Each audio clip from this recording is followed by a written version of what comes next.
One. Well, good morning as we're sitting here at LTV on this beautiful morning, Wednesday morning, November 6th, 2024. Here with the Hello Hello Show. My name is Haim Mizrahi, continuing with the tradition of public access and the tradition of the Hello Hello Show that's been on the air since 1980. Of course, not to fail to mention the contribution by Fraser uh, Dougherty, Francis Ann, and then, of course, the likes of you out there to make it your business to enhance and fortify this wonderful concept called public access in the shape of LTV here at the East End of Long Island. So it is a day after the elections. The results are known to everyone.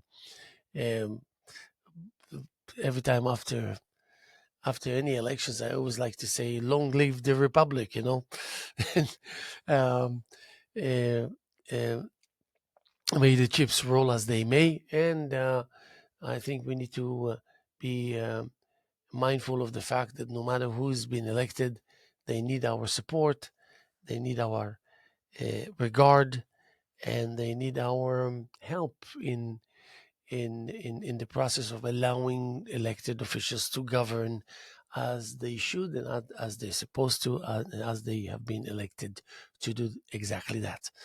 That's the extent of my political few sentences for the morning after the elections. So let's go back to normal, and that's exactly what I'm going to be doing. I'm going to overwhelm you with 55 minutes worth of material that is at best. Um, at best, maybe you can grasp 5% of it, and maybe by doing that, I can send you home with deposits of reflections enough for you to contemplate that indeed there is a good cause and a good reason for us to maybe elaborate every time you think you've done it. I mean, especially even when you're an artist, you would realize it that you facing a painting and you're like so many times not sure whether it's done or not, whether it's accomplished or not, and so many times sure, so sure that indeed it's um, um,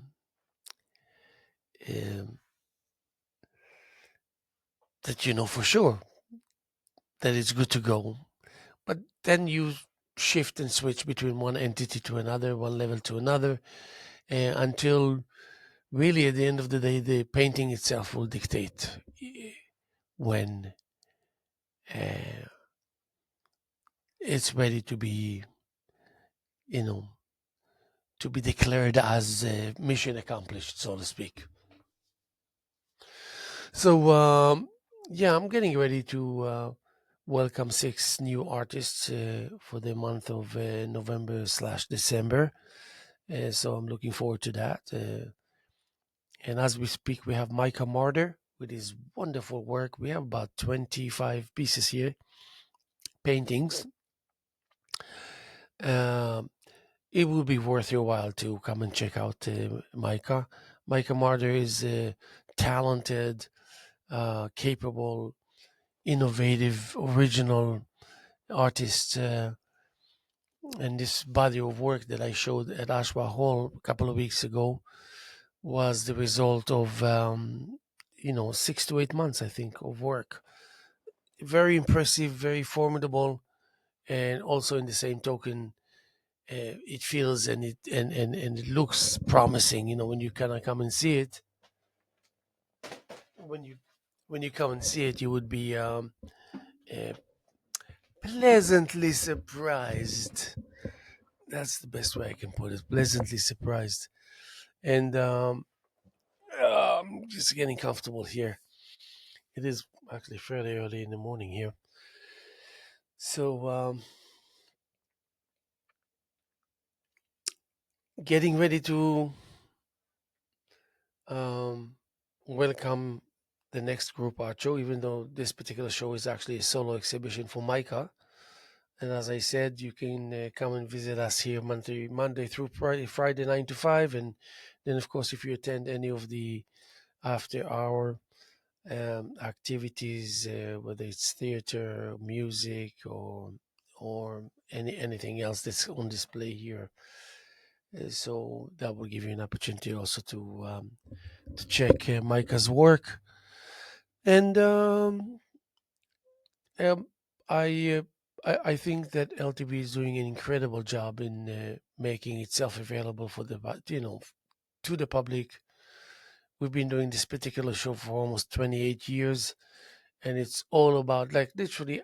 I mean, in the 27, 28 years that I've been doing it, I can assure you that I was the one who's chasing artists and actually asking them to participate more than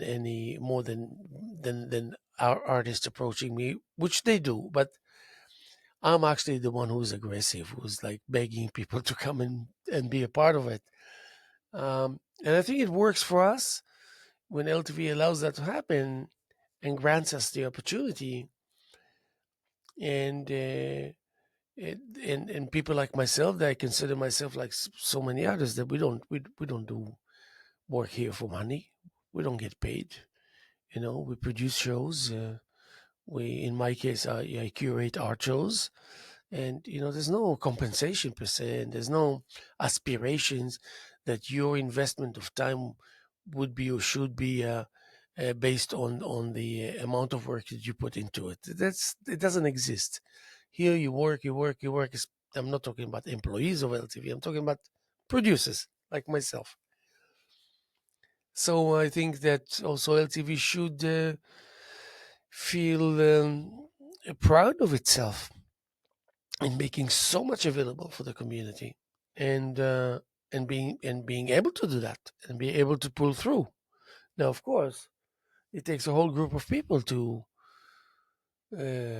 provide the support and to ensure longevity, because the concept on it, just on the basis of the concept itself and what it means, cannot sustain its needs to survive. On the other hand, you don't really need that much money to operate a place like this, and then you need what you need. It's mainly goodwill and maybe willingness on behalf of people to participate and take part, and suddenly, before you know it, the stage is full of activities and full of um, display, and that display is uh,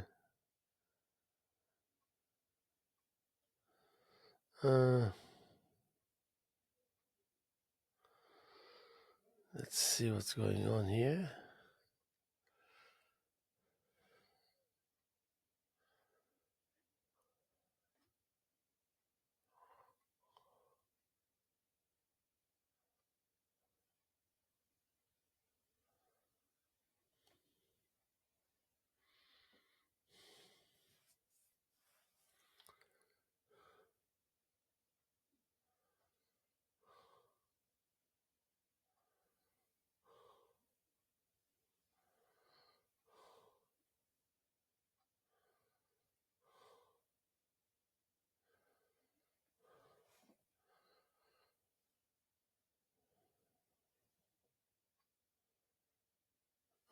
Okay, good. Anyway, I that's good. Let's do this and this and this. Yeah.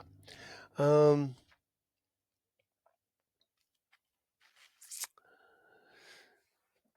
and therefore, the little things, as they are being pursued and becoming a fact of life and a part of the background, then they become a big deal. You see how its importance stretches itself to no end almost. And that which was considered just very trivial and very kind of obvious and given as a given becomes something meaningful and really heavy duty and really big. And rightfully so, because I do have moments of sobriety. When I say sobriety, I mean more like detachment from the this part of life that is that speaks for the burden of life.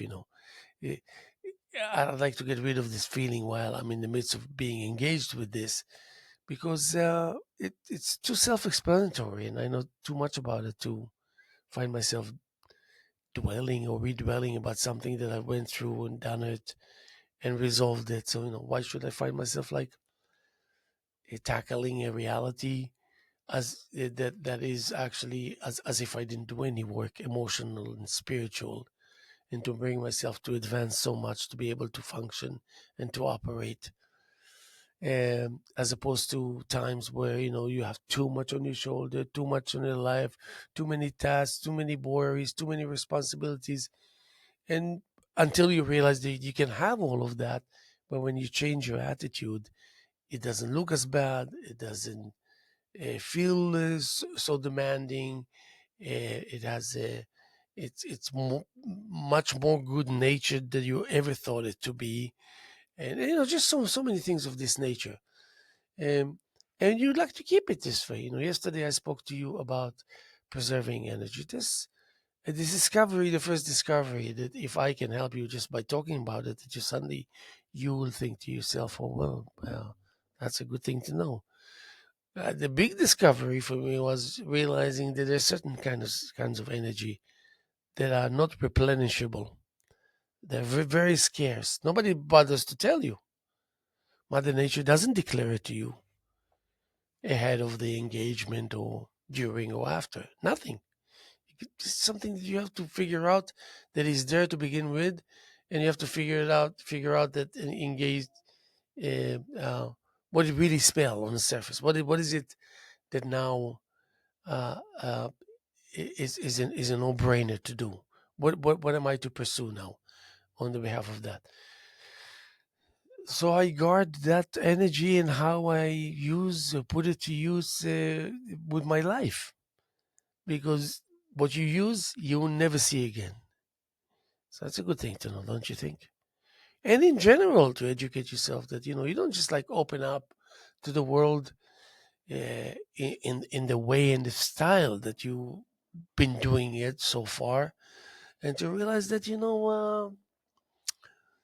maybe I should take a better look at how I have been perceived by the community. Maybe it's time to pay attention more to how is it that you have been perceived by the community. How do they see you? What is it that they see when they see you? So, I actually arrived to incredible conclusions when I suddenly was feeling it, thinking about it, and then having that kind of head games played in my brain, in and learning so much on the account of it, on the behalf of that kind of. So, when do you really, really, really, really, really realize that this is a great achievement?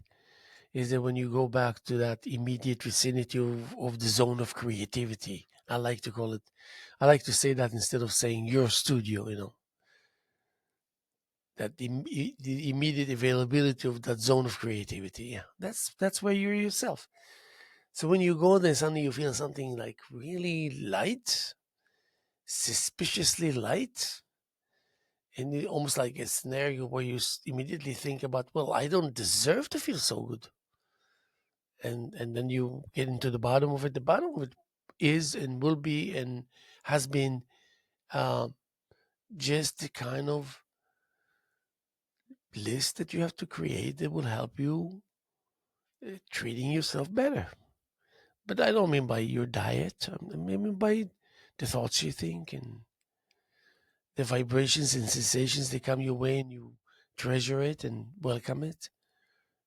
And your style, how you approach, what is it, what kind of things you attract, what kind of people you attract, what kind of a feeling from people your demeanor and your style and your character attracts.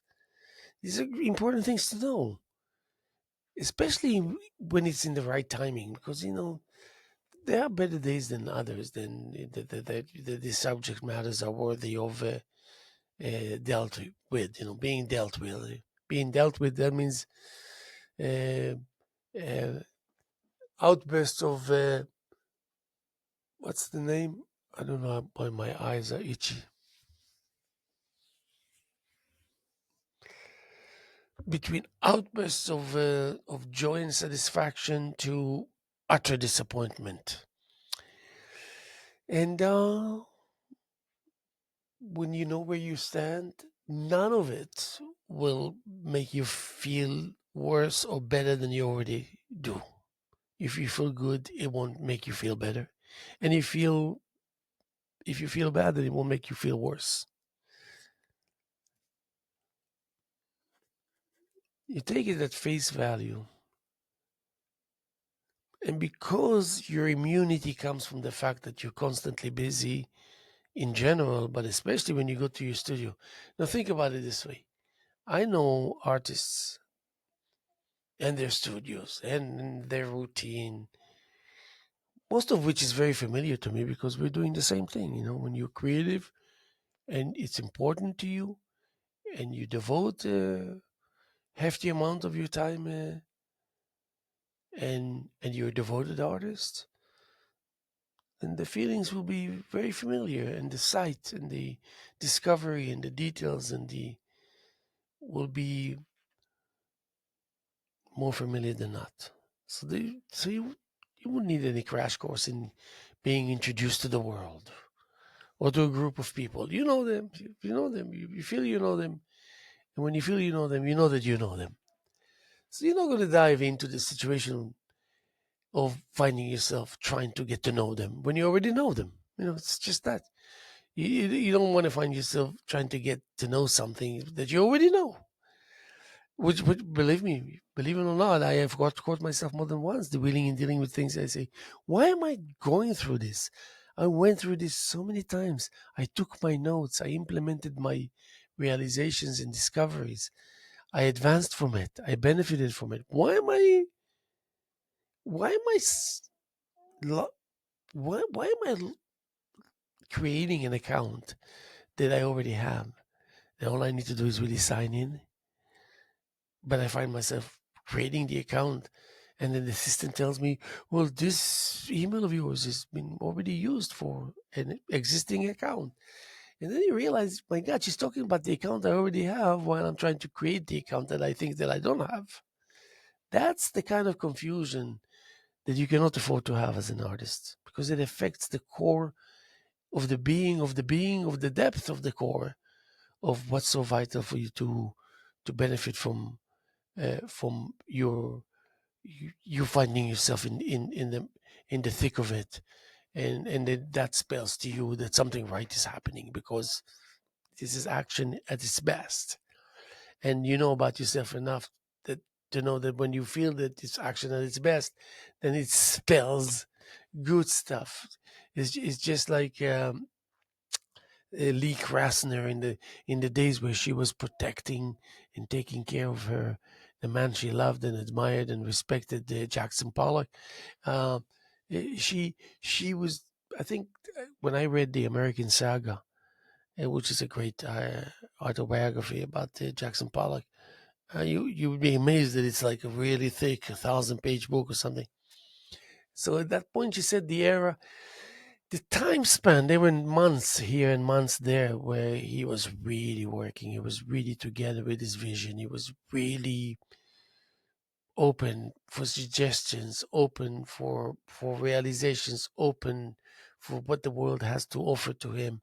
And and what topped it all is his immense, unusual, second to none capability and talent. And that his knowledge, that even though he comes across as a loser, drunk and this and that, you can be the genius of all geniuses, but when you're a lousy drunk, yeah, people will have zero tolerance to try and understand you or anything. No, they will just try and get as further away from you as possible. But still, talking about those months where he was really creating, spelled that description that I just offered to you. Waking up in the morning, usually he would just like talk about his ritual. Waking up early morning, going to the studio, starting the wood stove, and knowing to an incredible level of certainty what is there that the day expects from me, and what is it that the day not only expects but it knows that it can trust that they're going to get what they think they're going to get, and how available and open and at the disposal of the viewers, the crowd out there, uh, these discoveries, achievements will be available. How available they're going to be. So with a great level of certainty, not only you as the artist, but the potential viewers and the potential spectators know what it is that they can uh, expect, and more likely than not, indeed experience and be proven right that indeed what they were expecting to happen, and it's met with a certain level of preparedness. It's a good feeling for you to be right about something, and then also realizing that you're ready, you're prepared. You can rationalize more because you're prepared, because you don't have to deal and deal with other things. So when Lee Krasner talks about these periods of creativity, pure, clean, straightforward, full of meaning, these were the days where he knew that even if he was to release paint, let's say dip with a stick, and you want to splatter or drip, it doesn't matter. As long as you dip and you want to go to the liver, then the paint, let's say in slow motion, the paint will travel across the air until it will reduce with velocity, until it slows down so much that it will drop, lose height and speed, and then just drop. And when you do that, you are at 100% certainty that it's out of your control. Dip, lift, release, it's absolutely without any doubt out of your control. But then the likes of Jackson Pollock knew better than to accept it as a uh, as a given. These were the individuals that could dip, lift, release, and manipulate the act itself. So halfway through, the paint will react in a certain way and change course, or maybe the way it's uh, composed to feel comfortable in flight, that can change the course of that which is anticipated on behalf of releasing and stating at the same time that you've done your job and it's out of your control. Now you become an observer. But they knew better than to think this way. Yeah, they think this way if it serves their purpose, and they were professionals. They knew how to go about things. They knew what is the value uh, and the advantage of having that at your disposal, or having this knowledge so available and so clear in your mind. So many of the artists that I know, so many. First of all, they're great, and I love them, and I love the work, and I value and respect the relationship I have with them. But they were too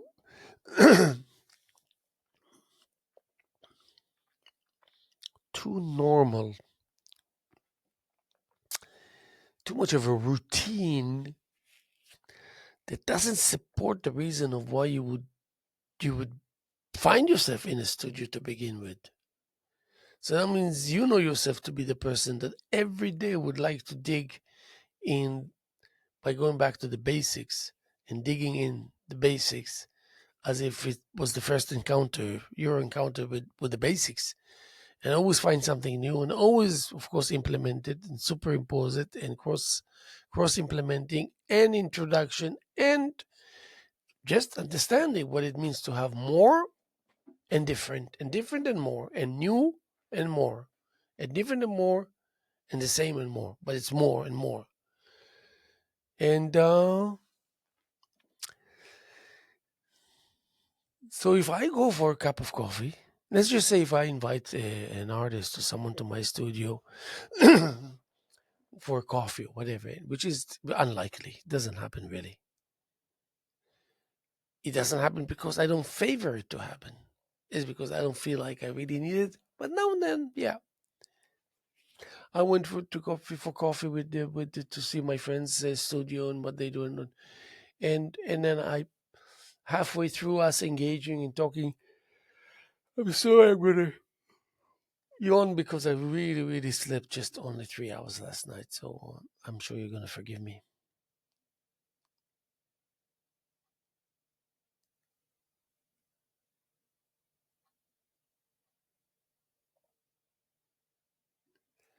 So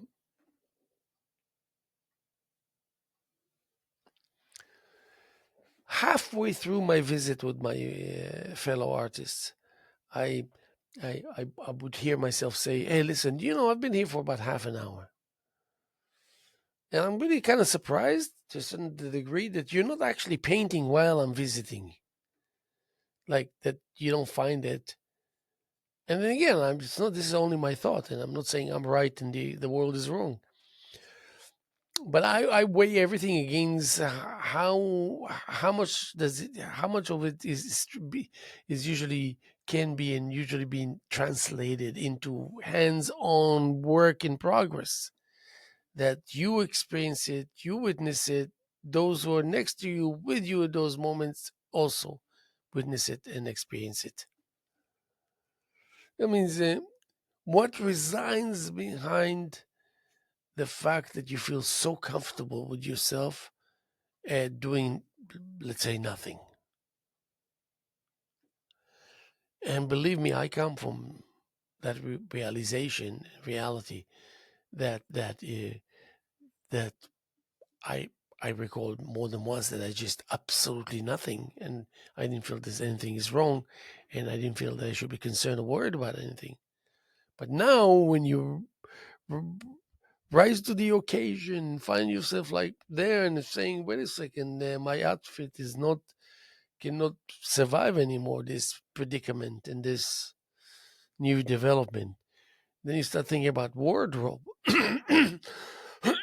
And then when you indeed do something for him in order to have wardrobe available, then the answers can be given. Okay, if I feel like my outfit is outdated and or it was just not the right one, I'm going to do something about it right away because the wardrobe is there. I'm going to go in and out and get the outfit that will support that demeanor. Anything that you can do in order to reduce potential friction that will find themselves to be at some point the cause for slowing down, the cause for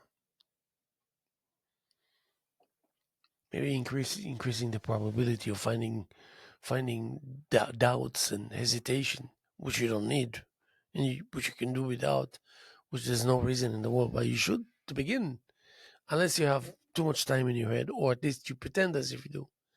And then you wonder how come at the end of the month you didn't finish that painting, you didn't start this painting. Just I go to some artist friends and I see some artwork on their easels that 3, 4, 5 weeks before that was there, and the kind of conversation I have with friends there, or the artists there, would be almost identical to what kind of a conversation we had 5 weeks earlier. So because they're friends and because I'm concerned, because I want the best for them, I I have to, whatever it is that I try to communicate with them, it must be a little bit of it must be through preaching. Preaching, yeah, saying, "Hey, let me tell you about you and about what I think I can give to you by talking about myself. Because I don't want to hurt your feelings. I don't want you to be in a defensive mode. Just want you to hear me out. And if you were to open your mouth and start sharing things with me, I will definitely give you the light of day. I will listen to you.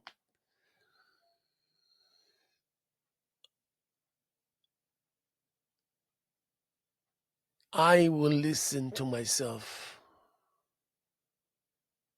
causing other people listening to me.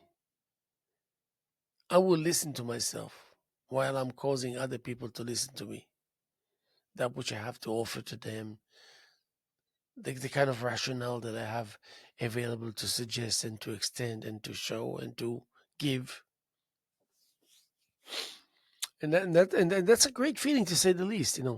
So now we live in a country where, 90% of the people in this our country that happens to be formidable and wonderful don't know what it really means to find yourself in the deserts of Egypt, or traveling with a backpack in Europe and Scandinavia, and for that sake, discovering South America and Africa and different places where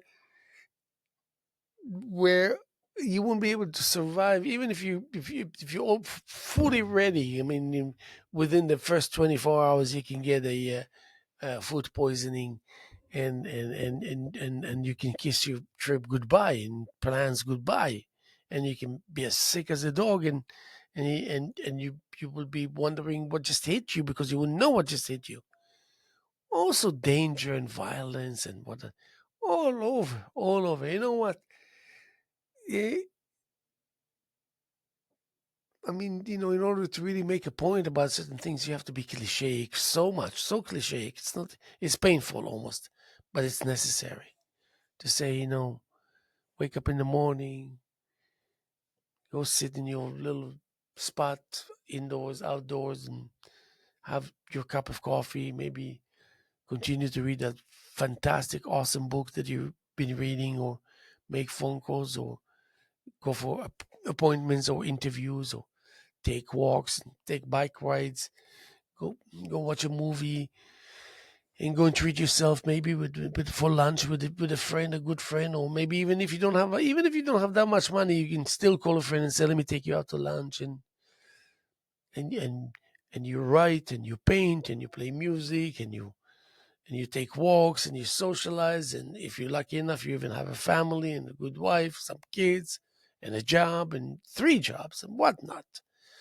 And most of the pressure that you can face, and I'm not belittling pressure as if it's something that we can kind of handle and take care of with one hand behind our backs. No, I mean, it's serious business, but still, nevertheless, it's nothing that you haven't experienced in the past.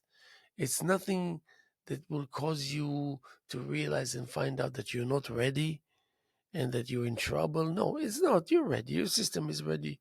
You've been there. You've done that, and then now you know how to take it in strides and in the right amount each time, and with the order that you want, because you're thinking 4 or 5 steps ahead. And remember, in chess, if you're capable to think 5 to 7 steps ahead, you're a genius. This is the winning and dealing of masters and grandmasters. You know, the only thing they have is being able to see what's going to happen 8 moves from now. And you say 8, 6, 7, 8 moves. It's nothing. No, it seems like nothing, but it's a lot. It's a lot. It's a lot, because most of the population won't get, like, let's say, if you multiply, let's say, even if you multiply 2 times 2 and 4 times 4, 16 times 16. Oh, you know what I mean? 244 times 244. I mean, you go to stage number 3 and you're completely shut. You have no. See, it's not about uh, doubting the the fact that quickly enough. No, no, the fact that it gets to a point where we cannot give the answer, and it's so early in the process. So when you say 2 times 2 is 4, 4 times 2 is 16, 16 times 16 is whatever, 244. And then you cannot advance unless you have a calculator or something.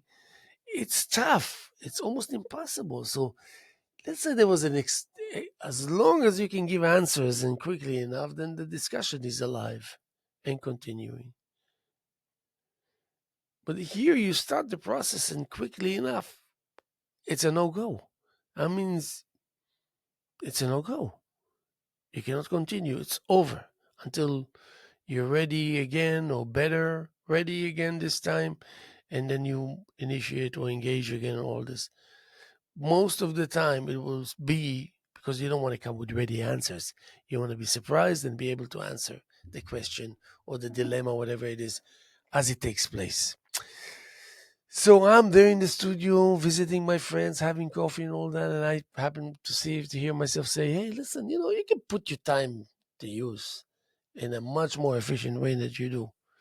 And because I know that we know about each other, my friends and I, that we're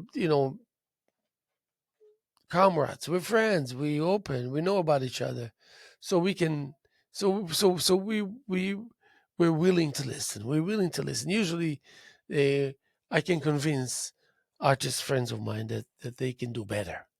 Let's put it this way, and that they should feel lucky that there's someone who's telling them, because I was always hungry and anxious to hear from people, especially certain people. They really valued their opinion and so much more, that to give them the chance to suggest something and give ourselves a chance to be able to implement it. You're a winner, you're a king, you're a ruler, you're an emperor, you're whatever title you want to give yourself. You make things happen. The world needs us intact as artists. I mean, as people, as participants, yeah, but as artists, the world depends on the amount of your creativity and creation, on the amount of your creativity and the amount of your creation, and the amount of the impact, the extent of the impact, which is evident when it's at play. It's evident. It's not only that you're the only one who knows about it because you know the details, because you're doing it, you're getting this machine to move forward. It's because you just know that about yourself. There's certain things that instantly you will be able to have an answer ready, and therefore you can make improvements as quickly as the thing that there's room for improvements shows up. And usually you do well. You do very well. So these visits, yeah, I can think from here to eternity how much I can help people and have an available help and support and all this. I still need to take care of myself. I still need to think about that after this discussion. There's life after the meeting and drinking coffee and exchanging a few words and chatting and saying goodbye. Much more than that. And not that I'm saying it because I think we're not aware of it. We are aware of it. It's just that it's good to be reminded throughout the process about the nature of the process itself, because you don't want to find out that you're taking it for granted, and then you're just like a robot, and you offer the correct answers and the right observations, but you're getting nowhere because there's no soul into it.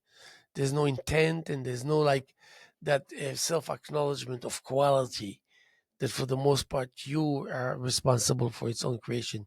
Society needs you, community needs you, neighborhood needs you, family needs you, and you got what it takes, and you got the willingness and the desire to take part and to be a part of it, and to reiterate your level of devotion and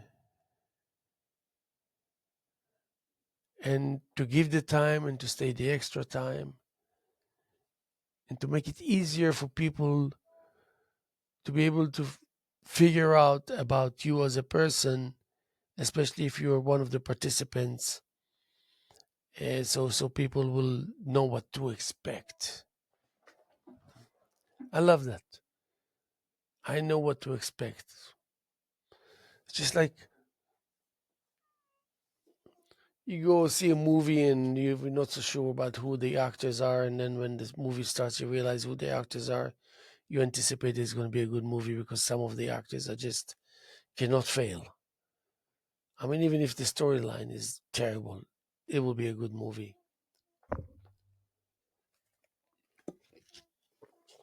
With a great degree of certainty, you can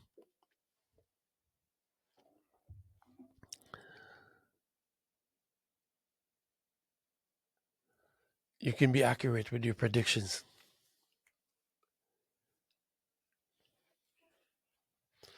So yeah, if you're as lucky as you are, as I am, and then you kind of have kids and whatnot, and young kids, and then when everybody is asleep and everything's said and done, and you're in your studio and you come in and out of the studio, and then suddenly you realize a painting that two of your kids did, and that the extent of uh, the it's like you're so surprised and so intrigued that you hear yourself say to yourself, "There is God in the heavens. There is God in the heavens." So beautiful. This painting that your daughter did or your son, and suddenly you are able to forget that you're talking about a 6 year old and a 9 year old, and then therefore finding yourself saying to yourself, "Yes, but of course they're all great, they're all geniuses." But if you manage to detach yourself and disconnect yourself from this reality, just accept what you see at face value, and that behind it there's an artist who did it, and it will happen to be your 6 year old or 9 year old. But the impact, uh, that which I would like to, I like to preach a lot and like to talk about a lot, suddenly becomes evident through the doings of my uh, young age kids. Real provoking, positively disturbing art, and almost as much as saying to myself, well, where am I going wrong? When you see great artists, great work, and you happen to be yourself a good artist, but still you can't help yourself from thinking, where did I go wrong? Because what I see in front of me is nothing less than impeccable. Nothing less than impeccable. How is it possible? And then you see the artist, and the artist doesn't seem like he's going to fall apart, or he's exhausted, or he can hardly stand because he's worked so hard. No, looks very adamant, very casual, and all this. So there's something there. There's something there that you don't know anything about. Or just because you don't know what it is, you don't know what it is that you have available that can help the situation. So therefore, you cannot do anything about it. So, and by the time you will discover the identity, it will be too late, because it will be already a new realm, a different stage, and just an evaluation of a reality that replenishes itself. And before you know it, it's nothing that resembles what it used to be just an hour ago. And if you took like 10-minute break out of this hour, then you doomed yourself. You don't have a way back. There's no feature that helps you by saying, okay, hit the button, save.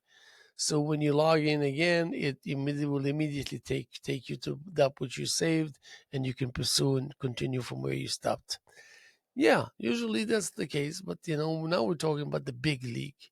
The big league, you don't get privileges on top of the privileges that you enjoy, just like that as a given. Even the machine is calculative enough to tell you and to suggest for you that you're nearing some kind of a situation that will be very difficult to snap out of it. So maybe it's a good idea to pay extra attention to it, so you can slow its the velocity of its travel, and and position yourself. Not that you always position yourself smartly, but maybe reposition yourself. You said that you can improve the the nature of your whereabouts, and make sure that nobody will need to look for you as if you're missing, because you're just like pretty much everywhere and very easy to reach and very easy to communicate and to connect. And then when you're going through that, you realize that actually you're a great communicator because nothing changed. Certain things did not change about you since you were at the early stages of that kind of introduction to the world of creativity, art, and you're the immediate vicinity of that which you can dwell and undwell yourself into, towards meaning, out of meaning, all of that. And then, of course, accomplishing and concluding in a way that you can agree with. It works for you. That means that you actually, at the end of the back and forth between the situation and the scenario and the subject matter, you come up with a favoring conclusion. I like it. I like more of it. I'm going to pursue even more so. And that's a great place to be. Even though you know that even if it's really very challenging, which is what I just described to you, is not, because it's just Mother Nature. All of its aspects is favoring and agreeing with you, and in the mode and willingness to help and to make life easier and more accessible and appealing, which is a great feeling. So that happens on daily basis. It's not like you got something revelation today thanks to this and that, and then now you have to maybe wait a month until the cycle will be in such that it will find itself again in your backyard or knocking on your door, because it's just, and then you open the door and say, wait, whoa, where did that come from? Weren't you just here? No, even if it was so, it is what it is. Mother Nature knows the cycles of its rituals and the cycles of its states of mind and the cycles of its character, and it knows best. And you should know better than to try and second guess nature. And yeah, well, I mean, you can do that, but usually you will end up knowing better not to. And when I say not to, you will ask not to what? Not to just about anything, because at this state of mind, when you lack a bit of clarity and you're only at 98, you might as well say you're failing. It's got to be 100%, and you know that Mother Nature knows that, the back and forthness knows that, but you're the most important entity in this equation, and you know that also, so you're doing something about it fairly quickly. The world is a better place. The world is becoming a better place on the behalf of that, which I'm here. I'm here all the time. I'm here now, and I'm here even when I leave. And it spells that effectiveness of the giving of having in your life so much at your disposal by way of the tools and capabilities and whatnot. So, that's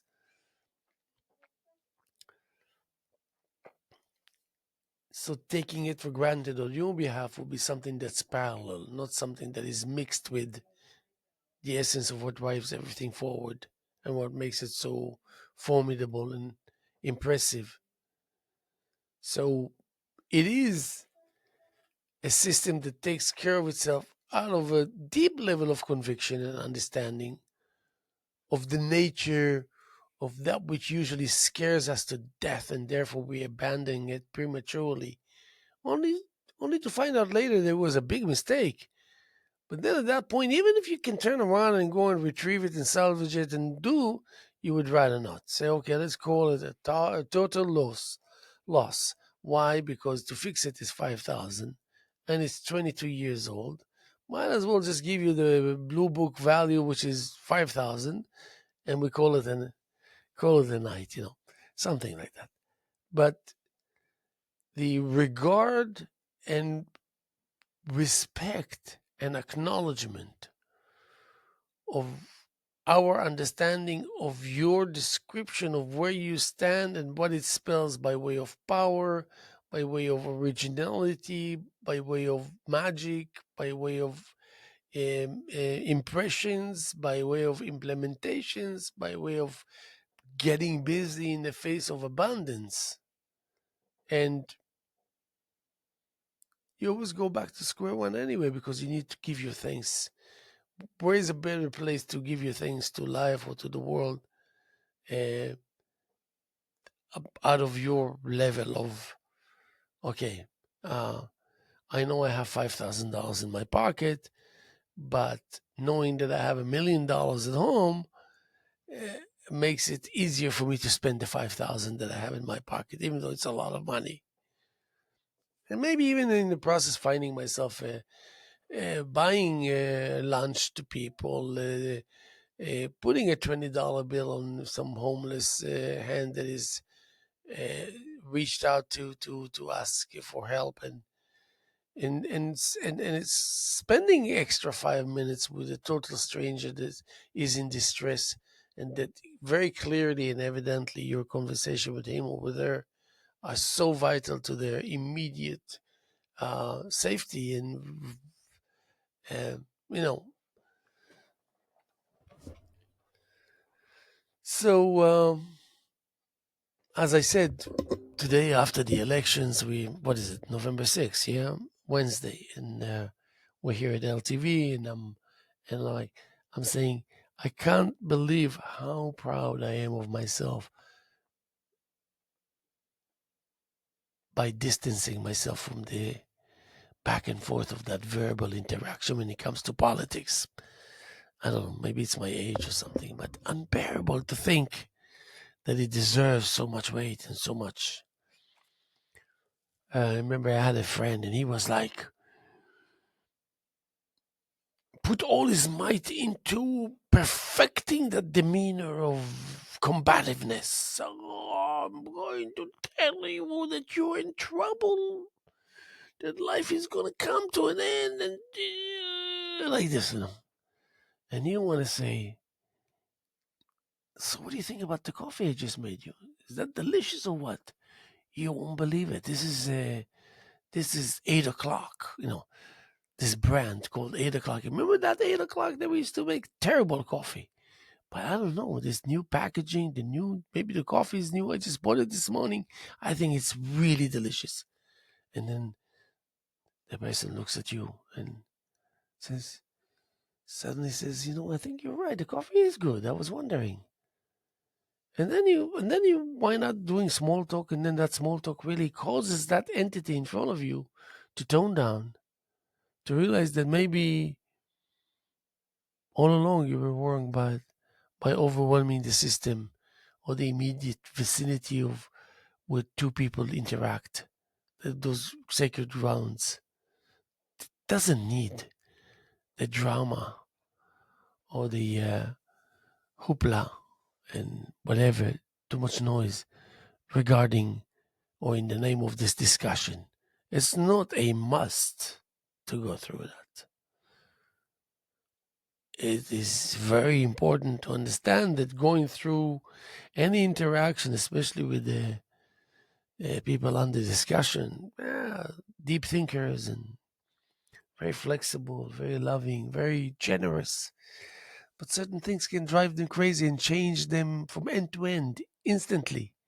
And if you happen to be in the mix of it or in the midst of it, you will be compromised immediately.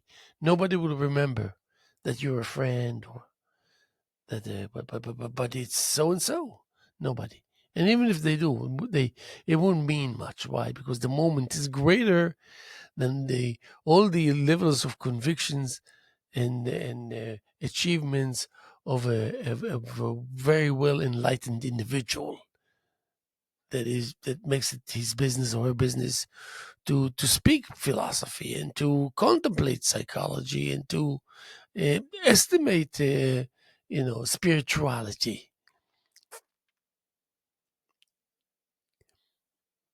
And I think that's a good place to be. It's a good place to be when you wake up the following morning of whatever evening you had, and you say, I feel good, especially because I woke up to be able to realize that I feel good, or to be able to realize that I feel at all to begin with. That's how you start your day. And then you contemplate and you improvise and you second guess and you add and you this and you reflect and you reflect and you reflect and you reflect and you reflect and you're thinking out loud and you're thinking out loud and you play the rhythm, you play the rhythm, you play the rhythm, you hit the note and then the right then the and then all this becomes Sunday music, and you just all of this literally surrounding you while you're holding then, yeah, the 1, 2, 3, 4, and that, and just own that, and then look around and realize, wow, so many smiling faces. That's long before you realize that actually you were responsible for bringing the smile to their faces, or for them to think that it's a good idea to feel the way they do, because it's good stuff.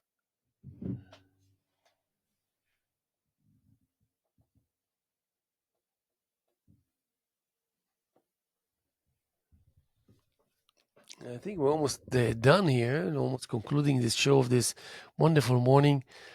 Wednesday morning, November 6th, year 2024, here with the Hello Hello Show. And my name is Haim Mizrahi. We're going to be here tomorrow as much as we were here yesterday.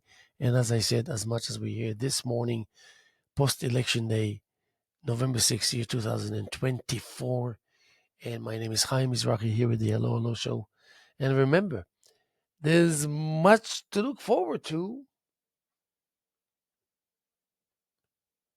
Take my word for it. Much good to look forward to.